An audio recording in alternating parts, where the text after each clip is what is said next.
और विकास के लिए जो जो आवश्यक कदम है वो उठाए जाने चाहिए। मुझे कुछ दिन पहले और कश्मीर के और भी जगह के नेता लोग मिले थे। मैंने कहा अब आपकी बारी है। आतंकियों वो जो गृह राज्य मंत्री हैं उनके जो बेटे हैं उनकी FIR करना है, क्या कहेंगे आप? उन पर भी FIR दर्ज हुआ।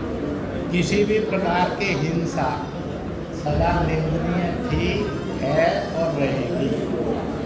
इसके लिए किसी को भी और मुक्त नहीं किया जा सकता। इसलिए आंदोलनकारी है या शेष समाज है, उसने कोई भी ऐसा काम नहीं करना चाहिए जो हिंसा, रक्तपात और कईयों के शारीरिक जीवन को खत्म कर दे, विकलांग बना दे। ऐसा नहीं होना चाहिए। इसलिए सब प्रकार की हिंसा निंदनीय थी, निंदनीय है। सर, जिस तरह से कश्मीरी पंडित समाज 90 के बाद फिर कश्मीर में मंदिरों को तोड़-फोड़ की जा रही है, इसके विषय में सर क्या कहना आपका? किसी के भी भारत एक मानवतावादी सेकुलर लोकतांत्रिक देश था, है। भारत ही एकमात्र देश है। आप इस प्रश्न को जरूर कॉलम बनाकर अलग से दीजिए। अगर पूरी दुनिया से एक प्रश्न किया कि उस देश का, समाज का और सभ्यता का नाम लिखो जहाँ सब धर्मों को स्वीकार्य है और सब धर्मों का सम्मान है, पूरी दुनिया भारत, भारतीय और भारतीयता लिखकर रुक जाएगी, किसी दूसरे देश का नाम नहीं ले सकती। और इसलिए एक बात ध्यान रखिए, भारत के इस चरित्र को जो आज दुनिया को लीड कर रहा है, और उसने कोविड में 2020 में नज़ारा भी देखा और दिखाया। आप लोगों का धन्यवाद है, आप लोगों ने हमें भी वो नज़ारा दिखाया जब भारत एक पहाड़ी उठाकर दुनिया के ऊपर भ्रमण कर रहा है प्रधानमंत्री के रूप में, और वह दाना दे रहा है, वह सैनिटाइजर दे रहा है, मास्क दे रहा है, लॉकडाउन दे रहा है, घंटी बजाओ, ताली थाली बजाओ, दिया जलाओ, भय मुक्त हो, भ्रम मुक्त हो। वह आयुर्वेद दे रहा है, योग, प्राकृतिक चिकित्सा दे रहा है। पूरी दुनिया एलोपैथी की दवाई खोज रही थी, नहीं निकल रही थी। Who saved the world, who saved the humanity?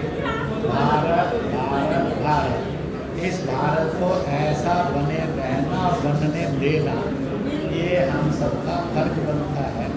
यह जन जन को बताना और आपसे अपील करना है, इन बातों को आप जन जन के पास लेकर जाएं। इंद्रेश जी, कश्मीरी पंडित कह रहे हैं कि जो हो गया कि फारूक अब्दुल्ला या उमर अब्दुल्ला ने मान लिया है जम्मू कश्मीर उन्होंने एक डिस्टर्ब स्टेट बनाया हुआ है, तो indirectly other way they accepted कि जम्मू कश्मीर एक डिस्टर्ब स्टेट है। इस सच को उन्होंने घुमाकर कान पकड़कर मान लिया। अब वो कटघरे में है, उन्होंने जवाब देना चाहिए।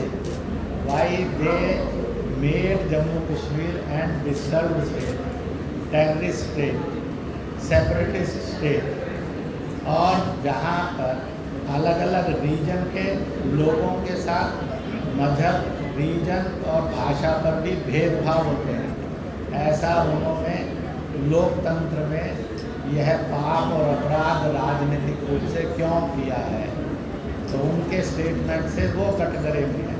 दूसरी बात एक और कहूँगा, जो नेता ये कह रहे हैं, इन नेताओं का स्वभाव हो गया है केवल आलोचना करना। अगर ये इतने लोकप्रिय नेता होते तो जेल में डाले जाने के बाद पूरा जम्मू कश्मीर सुलगता नजर आता है। जम्मू कश्मीर शांत रहा, इसलिए दे आर अनफिट हेयर और they are unfit everywhere. Congress के नेताओं का स्वभाव हो गया है कि झूठ बोलना, गुमराह करना, भड़काना, बांटना और लड़वाना, यह उनकी फितरत हो गई है।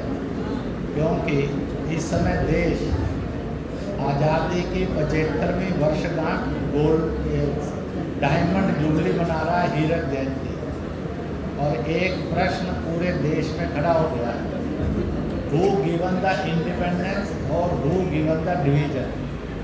आज कश्मीर से कन्याकुमारी तक, गोवा गुजरात से लेकर मणिपुर त्रिपुरा तक दुनिया भर के अंदर भी साफ वाक्य हो रहा है, कांग्रेस ने देश को विभाजन दिया, क्रांतिकारी और आंदोलनकारियों ने देश को स्वतंत्रता दिलाई।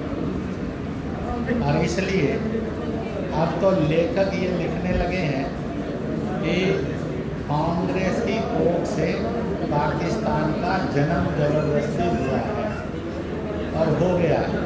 और इसलिए चाहे पंजाब की कांग्रेस होगी तो उसके नेता बोलते हैं कि कांग्रेस में प्रो पाकिस्तानी एलिमेंट। हरीश रावत उत्तराखंड से डोगरे प्राणी बोलता, कश्मीरी प्राणी बोलता, गुज्जर प्राणी बोलता, हरियाणवी प्राणी बोलता, पाकिस्तानी पंजाबी प्रा बोलता है। और उसी तरह से दिग्विजय भी प्रो पाकिस्तान देता है। इसलिए कांग्रेस की नीति है और प्रकार है, they always act anti Bharat pro Pakistan. मैं आप सबके सामने प्रभु से प्रार्थना करूँगा, खुदा से इबादत करूँगा, इन नेताओं को सद्बुद्धि आए, यह देश के लोकतांत्रिक। मैं आपका समर्थन कर रहा हूँ कि आपको किसी प्रकार का कोई थ्रेट नहीं है। इसलिए अगर आप रॉन्ग में इंटरप्रिटेशन करेंगे तो थोड़ा सा ये माना जाएगा कि आप में भी किसी शैतान की फितरत है। इसलिए किसी को थ्रेट नहीं है, किसी से थ्रेट नहीं है। थ्रेट अलगाववाद से, आतंकवाद से, तालिबानीकरण से, माओवाद से, विस्तारवाद से है, भेदभाव से है। वह थ्रेट खत्म कर दिया भारत सरकार ने। इसलिए सारा देश एक जन के रूप में तेज गति से विकास करे। सर समर्थन रिलायंस वुडलैंड को है। लखीमपुर खीरी में जो कल जो वहाँ पर काफी के नाम पर जो किसान आंदोलन है, भारत सरकार पहले दिन से उनसे बातचीत कर रही है। भारत सरकार ने कभी बातचीत को तोड़ा नहीं है। जब भी तोड़ने का काम किया गया है तो कुछ राजनीतिक दल जो नहीं चाहते कि देश तेज गति से एकजुट होकर विकास करे, जो ये नहीं चाहते कि देश एकजुट होकर शांति और सलामती की ओर बढ़े, उन लोगों ने और किसानों को भड़काकर और वह वार्ताओं को खंडित किया है।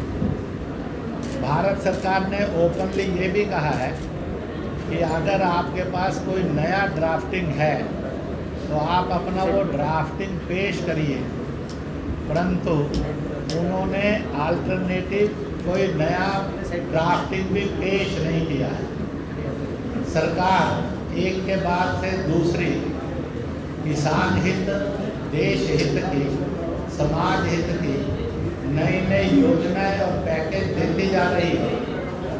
और इसलिए राजनीतिक द्वेष और राजनीतिक बंधुआ बंधुई से किसान आंदोलन में निकलकर और भारत सरकार की इस मंशा का स्वागत करना चाहिए और आगे बढ़कर वार्ता के लिए आना चाहिए, जिद छोड़नी चाहिए और अपना अगर उनको कोई और हितकारी जो लगता है बिल का प्रारूप हो सकता है वो देना चाहिए।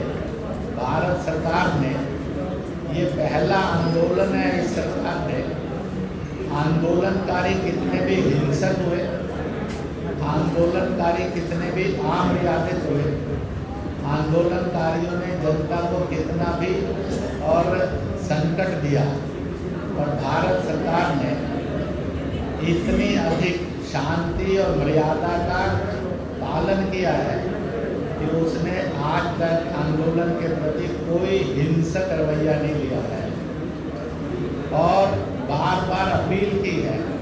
मुझे लगता है ऐसा लोकतांत्रिक अहिंसा से ओतप्रोत जीवन मूल्य केंद्रित व्यवहार विश्व के सामने एकमात्र उदाहरण है जो आज की भारत सरकार ने प्रस्तुत किया है। मैं भारत सरकार को उसके आचरण के लिए बधाई दूंगा और उसने जो खुली ऑफर दी है दे शुड कम फॉरवर्ड, जबकि आंदोलन वो बता चुका है 5 या 4 बार के अखिल भारतीय बंद में पूरा देश तो दूर था, जिन प्रांतों में कुछ माना जाता था आंदोलन है उन्होंने भी बंद में भागीदारी नहीं की। फिर भी हम ये कहेंगे कि आंदोलनकारी जो भी प्रारूप उनके पास है उसके साथ आए और भारत सरकार आपके प्रति सहानुभूति से सोचते हुए और जो भी आप ऐसे धर्म बदलना, लव जिहाद करना, धर्मांधता और कट्टरता होना और उसमें हिंसा होना। भारत माता की जय।